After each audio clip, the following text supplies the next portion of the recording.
ഇടുക്കി കഞ്ഞിക്കുഴി ഗ്രാമപഞ്ചായത്ത് നിർമ്മിച്ച വനിതാ ഓപ്പൺ ജിമ്മിന്റെ ഉദ്ഘാടനം നടന്നു. വനിതാ ഓപ്പൺ ജിമ്മിന്റെ ഉദ്ഘാടനം ഇടുക്കി എംഎൽഎ റോയ് കെ പൗലോസ് നിർവഹിച്ചു. ഇടുക്കി കഞ്ഞിക്കുഴി ഗ്രാമപഞ്ചായത്ത് വനിതാ ഘടക പദ്ധതിയിൽ ഉൾപ്പെടുത്തി 2025-26 സാമ്പത്തിക വർഷത്തിൽ 10 ലക്ഷം രൂപ മുതൽ മുടക്കി നിർമ്മിച്ച ഓപ്പൺ ജിമ്മിന്റെ ഉദ്ഘാടനമാണ് നടന്നത്. പഴയേരിക്കണ്ടം ഗവൺമെന്റ് ഹോമിയോ ആശുപത്രിക്ക് സമീപമാണ് ഓപ്പൺ ജിം നിർമ്മിച്ചിരിക്കുന്നത്. കഞ്ഞിക്കുഴി ഗ്രാമപഞ്ചായത്ത് പ്രസിഡന്റ് കോമളം മോഹൻദാസ് അധ്യക്ഷത വഹിച്ച യോഗം ഇടുക്കി എംഎൽഎ റോയ് കെ പൗലോസ് ഉദ്ഘാടനം ചെയ്തു. ഈ സർക്കാർ ആരോടൊപ്പമാണ്?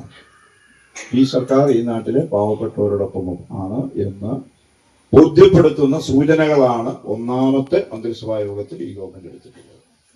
ഇനിയും ഒരുപാട് കാര്യങ്ങൾ ചെയ്യാനുണ്ട്, ഇല്ലാന്നല്ല. പരമദയനീയമാണ് പറഞ്ഞു കഴിഞ്ഞാല്. അപ്പൊ അത്ര ദയനീയമായ ഒരു അന്തരീക്ഷമുള്ള നമ്മുടെ നാട്ടില് കർഷക തൊഴിലാളി പെൻഷൻ കിട്ടുന്നുണ്ടോ? വിഷയ 60 വയസ്സ് വരെ കൃത്യമായി പണം അടച്ചവർക്ക് പൈസ തിരിച്ചു കൊടുക്കാൻ പറ്റിയിട്ടില്ല. അവരതുപോലും ചോദിക്കുക, അവനവന്റെ കയ്യിൽ നിന്ന് അടച്ച പണമാണ് ചോദിക്കുന്നത്, ഗവൺമെന്റിന്റെ ഔദാര്യം ചോദിക്കുന്നില്ല, കൊടുക്കാൻ പറ്റിയിട്ടില്ല. നിർമ്മാണ തൊഴിലാളി പെൻഷൻ 18 മാസമായിട്ട് കുടിശ്ശിക. ഒരു കാലത്ത് നിർമ്മാണ തൊഴിലാളിയുടെ പണമായിരുന്നു ഗവൺമെന്റ് പോലും എടുത്തുകൊണ്ടിരുന്നത്. കോടികൾ ഗവൺമെന്റ് കടമെടുത്തുകൊണ്ടിരുന്ന നിർമ്മാണ തൊഴിലാളി ക്ഷേമനിധി. ഗ്രാമപഞ്ചായത്ത് വൈസ് പ്രസിഡന്റ് സോയിമോൻ സണ്ണി മുഖ്യപ്രഭാഷണം നടത്തി. പഞ്ചായത്ത് സെക്രട്ടറി അതുല്യ വി കുമാർ പദ്ധതി വിശദീകരണം നടത്തി.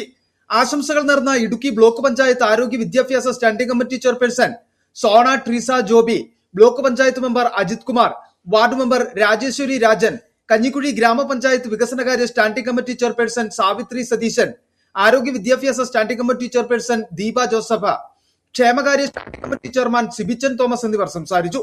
City vision Idukki.